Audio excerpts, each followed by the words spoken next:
Hello दोस्तों, सबको मेरे ओर से सलाम। क्या हाल है आप लोगों के? तो भाई एक बहुत बड़ा रूमर या फिर एक ब्रेकिंग न्यूज़ आ रही है जहाँ पे बहुत सारे फैंस जो है, वेल आई नॉट से ऑफिशियल सोर्सेज बिकॉज अभी तक ऑफिशियल सोर्सेज से कुछ न्यूज़ नहीं आई है। Even though I had a talk with an official and उन्होंने बताया कि भाई अभी तक जो है क्रिस कोलमैन की स्क्रीनिंग एंड इंटरव्यू नहीं हुई है। We are waiting for some things to come up. Well, but the fans are very very much interested in Chris Coleman. दोस्तों जी हाँ, बहुत सारे फैंस जो हैं क्रिस कोलमैन का नाम ही जो है बोल रहे हैं कि भाई ये कोच ही आना चाहिए। But before talking about Chris Coleman you need to understand कि भाई जो सिलेक्शन प्रोसेस होता है वो क्या होता है, and also you need to understand the tactical nuances of a coach before hiring him. क्योंकि ऐसा नहीं करना कि भाई आपने कोच को तो ले लिया बट द प्रॉब्लम कि भाई आपने उसको प्रॉपर फ्रेंडलीज नहीं दिए एंड जो टूल्स चाहिए उसको एंड प्रॉपर जो मैनेजमेंट चाहिए वो उसको नहीं दिया आपने। तो उसमें क्या होगा कि भाई कोच जो है 6 महीने में 1 साल में ही जो है वो परेशान हो जाएगा और चला जाएगा अच्छी खासी मोटी रकम लेके, बिकॉज भाई बीच में ही कॉन्ट्रैक्ट ब्रेक करना पड़ेगा।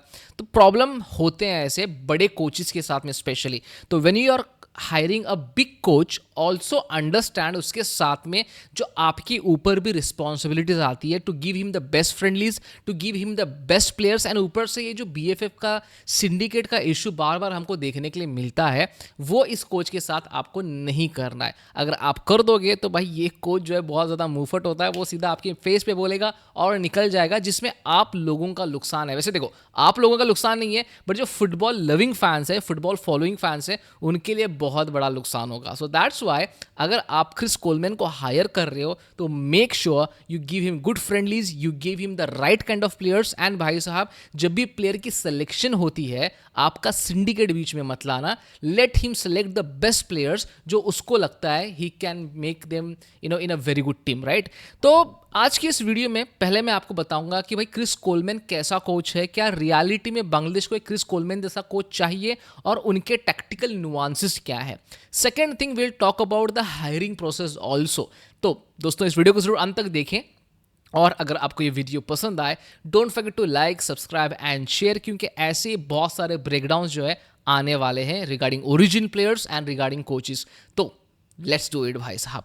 तो सबसे पहले हम लोग समझते हैं कि भाई क्रिस कोलमैन एक कैसा कोच है। मैं देख रहा था एक पॉडकास्ट जिसका नाम है द कोचेज वॉइस, एंड एक बहुत बड़ा चैनल जहाँ पे वो टैक्टिक्स वगैरह जो है पोस्ट करते रहते हैं। I am a huge fan of that podcast and also उनकी वेबसाइट का, बिकॉज मैं खुद कोचिंग करता हूँ तो मैं उनकी वेबसाइट को बहुत एविडली फॉलो भी करता हूँ। तो मैंने क्रिस कोलमैन का उसके ऊपर पॉडकास्ट देखा। आपको याद होगा 2016 के यूरोज में क्रिस कोलमैन की वेल्स ने बेल्जियम को क्वार्टर फाइनल्स में 3-1 से हराया था, and that was one of the best matches ever for Wales. And बहुत सालों के बाद जो है वेल्स यूरोज में क्वालिफाई करके इतने आगे तक पहुंची थी, एंड उनके कोच थे क्रिस कोलमैन।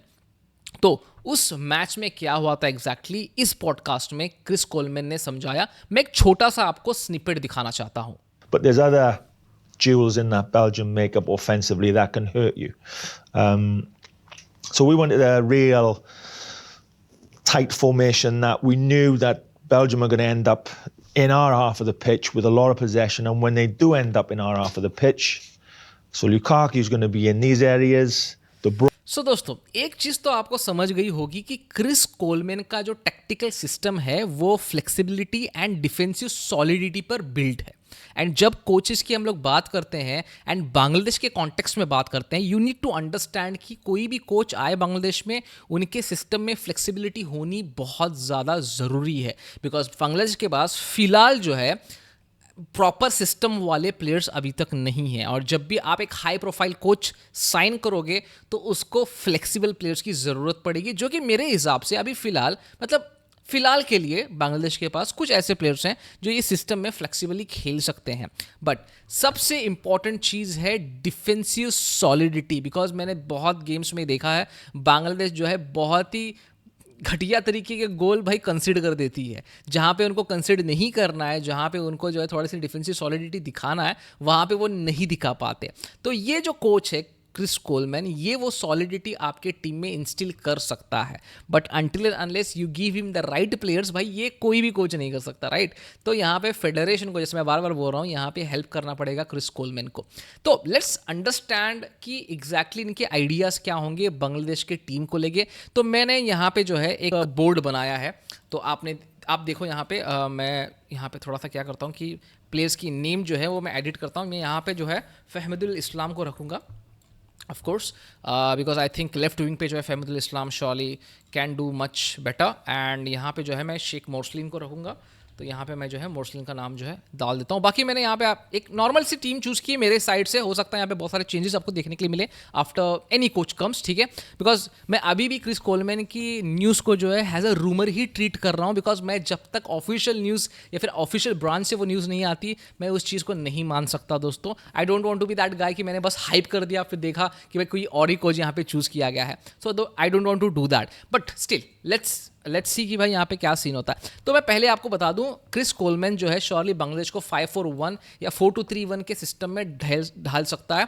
तो I am thinking about something like 4-2-3-1 system. But अगर डिफेंसिव वाइज आप देखोगे, अगर सामने जो है बहुत ही अच्छी टीम है तो डिफेंस खेलना पड़ेगा। तो मेरे हिसाब से जो हमजा है वो डिफेंस को यहाँ पे जो है शील्ड कर सकते हैं, प्लेइंग इन फ्रंट।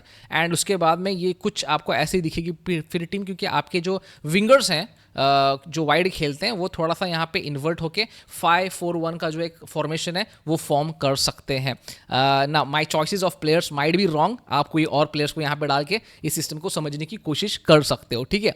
तो यहाँ पे इन्वर्टेड डबल 10 होते हैं जब भी हम लोग क्रिस कोलमैन के सिस्टम को देखते हैं। तो यहाँ पे आपके 2 नंबर 10 हो सकते हैं, ख्वाजम एंड शमित शोम, या फिर शमित शोम थोड़ा सा डिफेंसिव ड्यूटी कर सकते हैं एंड मोर्सलिन जो है हो सकता है यहाँ पे हैज़ अ अटैकिंग मिडफील्डर ख्वाजम के साथ में खेले। और जिस प्लेयर का भी मैंने गलत नाम लिया है यहाँ पे मुझे माफ़ कर देना भाई, मेरा प्रोनाउंसिएशन कभी कभार जो है लड़खड़ा जाता है, ख़राब हो जाता है। तो कुछ ऐसा आपको जो है डिफेंसिव ड्यूटीज़ करते वक्त दिखेंगे टीम। एंड ये समझने की कोशिश करो कि यहाँ पे जो क्रिस कोलमैन है he loves to play the 2 inverted 10s, ठीक है, अंदर खिलाने की उनको कोशिश करता है। 2 इन्वर्टेड 10s इनके सिस्टम में होते हैं। तो बांग्लादेश के कॉन्टेक्स्ट में अगर मोर्सलिन को हम फ्री रोल दे दें, तो यहाँ पे मोर्सलिन, दैट्स व्हाई मैंने यहाँ पे मोर्सलिन को डाला है। तो अगर हम लोग को उसको फ्री रोल यहाँ पे देंगे बिहाइंड द स्ट्राइकर, तो वो सेंट्रल स्पेसेस से ज़्यादा क्रिएट कर पाएगा, जिसके मेरे हिसाब से उसके पास वो टैलेंट है सेंटर प्लेसेस से क्रिएट करने की। एंड बिकॉज एरियाज, अगर वो वाइड एरियाज में खेलता है तो भाई वो फेज में खेलेगा, तो that's why I don't want him there. Instead I want Morsalin जो है इन्वर्टेड नंबर 10 यहाँ पे खेले विद ख्वाजम। तो I think this can be a, because of course एक कोच आने के बाद में वो डिफरेंट सिस्टम जो है टेस्ट करने की कोशिश करेगा। एंड ये सिस्टम आप देख लेना 101%, अगर क्रिस कोलमैन आता है तो आपको 5-4-1 या 4-2-3-1 का जो सिस्टम देखने के लिए मिलेगा ही मिलेगा 101%, ठीक है। देखो दोस्तों, एक बात समझने वाली है यहाँ पे, Coleman will not play high press high position football. नहीं दोस्तों, उसे ये एक्सपेक्ट मत करना। Even though he will get good attacking players, हो सकता है 6 महीने 1 साल के बाद जब आपके ओरिजिन प्लेयर्स आएंगे आपके पास में, but I am not expecting Coleman to play high press game. क्योंकि अगर आपको याद होगा वो वेल्स वाला गेम, तो उसमें आपको एक चीज़ समझेगी, इनकी जो प्लेइंग स्टाइल है बहुत ही डिफरेंट है। डायरेक्ट गेम खेलने के लिए ये ट्राई करते हैं बार बार। एंड भाई साहब ज़्यादा जो है वो अपने पास बॉल नहीं रखते, सिंपल फेजेस में खेलते हैं। एंड इनका लॉजिक भी बहुत ज़्यादा सिंपल है, win the ball and hit them with the speed. देखो, स्पीड आपके प्लेयर्स के पास में है, बट अगर फिनिशिंग पे काम करोगे अच्छे से तो I think this idea can work with Chris Coleman. But सबसे इंपॉर्टेंट चीज़ ये है दोस्तों कि आपका सिंडिकेट जो है इस कोच को चूज करेगा नहीं करेगा। दूसरी चीज़, जब भी हम लोग बात करते हैं बिहाइंड क्लोज डोर क्या हो रहा है, कैसे प्लेयर्स को या फिर कोचेस को हायर किया जा रहा है, बिकॉज देखो बहुत सारे एजेंट्स जो है ना इसमें शामिल होते हैं, बहुत सारे एजेंट्स जो है इसमें इन्वॉल्व होते हैं। एंड इसमें क्या होता है, एजेंट्स अपने क्लाइंट की टेक्निकल सीवीज भेजने का यहाँ पे ट्राई करते हैं। बहुत सारे एजेंट्स जो होंगे वो ऑलरेडी बहुत सारे कोचेस के साथ में बात करके बैठे हुए हैं कि भाई हम आपको जो है बांग्लादेश का जॉब दिलवाएंगे। एंड इसमें क्या होता है प्रॉब्लम कि कुछ लोग होते हैं जो प्रॉब्लम्स खड़े करते हैं विद द राइट कैंडिडेट। तो I hope that this doesn't happen. यहाँ पे हर कोच को एक टेक्निकल प्रोजेक्ट या फिर एक टेक्निकल प्रेजेंटेशन देना होगा to Bangladesh, and what are the ideas, क्या उनका मतलब कौन से आइडियाज़ उनके पास, क्या 3 back at the system, 4 back at the system, 5 back at the system, and future के लिए क्या आइडियाज़ हैं उनके, वो क्या सिस्टम खिलाना चाहते हैं, and what is the selection process in their CV. हर चीज़ जो है यहाँ पे बांग्लादेश के फुटबॉल फेडरेशन को देखनी पड़ेगी, तभी आगे जाके हो सकता है कोलमैन हो या फिर कोई भी कोच हो उनको सिलेक्ट किया जाए। तो आई जस्ट वांट कि भाई एक प्रॉपर कोच आए सो दैट देखने में भी मज़ा आए, वो एक फन फैक्टर साथ में लेके आए, and not only fun factor भाई साहब, उस टीम के लिए एक ग्रोथ फैक्टर भी बन के आए। तो अगर क्रिस कोलमैन आ रहे हैं तो मैंने जैसे समझा दिया दोस्तों आपको कि भाई सिलेक्शन प्रोसेस क्या होता है, ऊपर से इनके सिस्टम क्या है और क्या सिस्टम आपको देखने के लिए मिल सकता है।